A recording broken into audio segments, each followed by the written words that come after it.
What's up, everybody? Especially those of you who chose to be here and those who chose not to leave. Give yourself a round of applause. Thank you so much.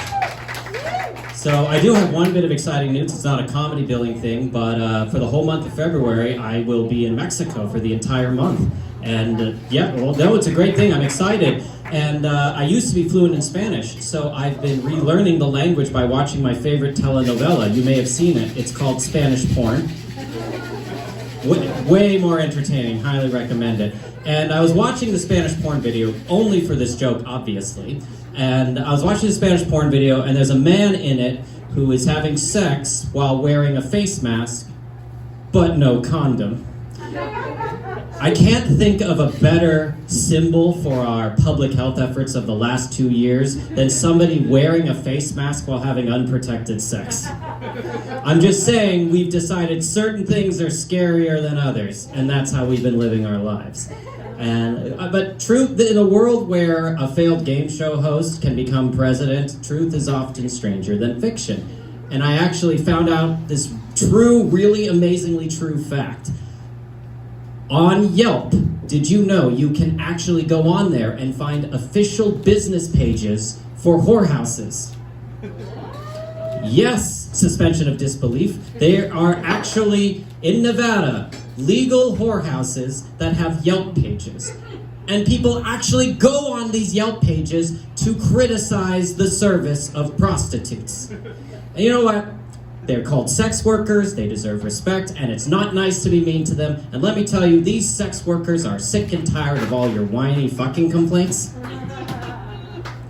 And look, there is no shame in being a sex worker, and there's no shame in visiting a sex worker. And one of the big reasons that people visit a sex worker is for fantasies. Has anybody here had a threesome? God damn all of you. I mean, I'm so happy for everyone and all of their experiences. I personally would like to fulfill every straight man's dream of giving 2 women at the same time an explosive letdown. Yeah, but I've never had sex with 2 women at the same time. I have had sex with 2 women on the same day while hosting a crawfish boil. That is a true fact. And let me tell you, it is not technically a threesome, but that is the day I finally got over being dorky in high school.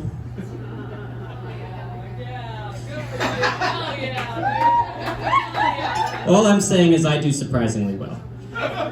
So I am a recent transplant to Arizona. My background, I grew up in the San Francisco Bay Area. I spent 6 years in San Diego as a lawyer. I spent 2 years in Oklahoma, and then I moved to Arizona. So I have a pretty good understanding of the United States. And if I were to describe our politics, I would say Arizona is basically dry heat Florida. Except we have legal weed, less water, and for some reason, the same amount of meth. But see, even though nationally Arizona is a swing state, living in Phoenix, you get the impression that we are a light blue dot in a sea of red. And I noticed this when I first moved here. So I was driving through Phoenix on Broadway, and to my surprise, I see, oh, Martin Luther King Jr. Boulevard, how nice. No, it's not nice, and I'll tell you why. They didn't actually rename the street Martin Luther King Jr. Boulevard. But what they did do is they slapped his name on it, said this is a ceremonial street change, but they didn't actually change anything. It's still Broadway. What kind of horse shit is that, man? How dare you do Martin Luther King dirty? Not only is Arizona the last state to recognize Martin Luther King Jr. Day, but they decided to honor him by giving Martin Luther King Jr. Boulevard the street version of Separate But Equal. I'm gonna be honest, I didn't think that joke would work in a bar. You guys are fun. So speaking of politics, a lot of people are spending a lot of time online these days. Who here, be honest, gets into heated political debates on Facebook or Twitter? All right, a lot of people engage in it. I personally don't argue on the internet because, you know, I've made women come before. I mean, why else would I wear this shirt? It says come and go. Otherwise, I would be advertising incorrectly, and I would not want to do that. Yes, I used to argue online, and then I moved to Oklahoma and stopped It broke my addiction. Now I know you normally don't associate Oklahoma with breaking addiction, but when I moved to Oklahoma, the first online argument I had, and this is real, was this. Oh my God, no, I don't know your sources, but no, California didn't just make it legal to give people AIDS. And that was the moment that broke me, and why I learned it was absolutely pointless, because Facebook is not the goddamn Greek Acropolis. It's not where you go for debates.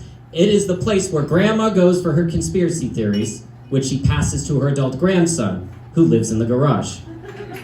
I have a problem with conspiracy theorists for many reasons, one of which is these are the people who proudly proclaim, unlike you sheep, I don't believe everything I read, which is really a hollow proclamation for people who famously don't read. Oh man, I got a surprise laugh. That's deeply satisfying. It's like the same thing you get when you get a woman off. It's like, whoa. I mean, I did not expect that. I was expecting you to have to go at least 3 or 4 times before I got there. Yes, conspiracy theorists. And let me tell you another reason I hate conspiracy theorists, because I'm a Jew. And as a Jew, I don't know if you're familiar with history or any bit of Jewish history, but in conspiracy theories, we do not get good roles cast in conspiracy theories, okay? She's laughing because she's a Jew too. She understands this, right? Because you know the game 6 Degrees of Kevin Bacon? Every single conspiracy theory is 6 degrees of, oh, come on, we all know it was the Jews and their space lasers. And hey, anybody have kids?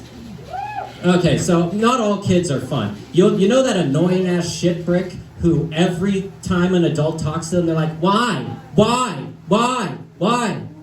Those people grew up to be the people who jump into online conversations like, if I may play devil's advocate for a moment. Yeah, those are the worst fucking people. Because here's something no person has ever said. Guys, thank goodness a mediocre white dude has stepped up to give a lazy contrarian opinion. Oh, and look, we called him out on how stupid it was. So now he's pretending that's not his real dumbass point of view. We are all enriched thanks to you. Thank you, sir.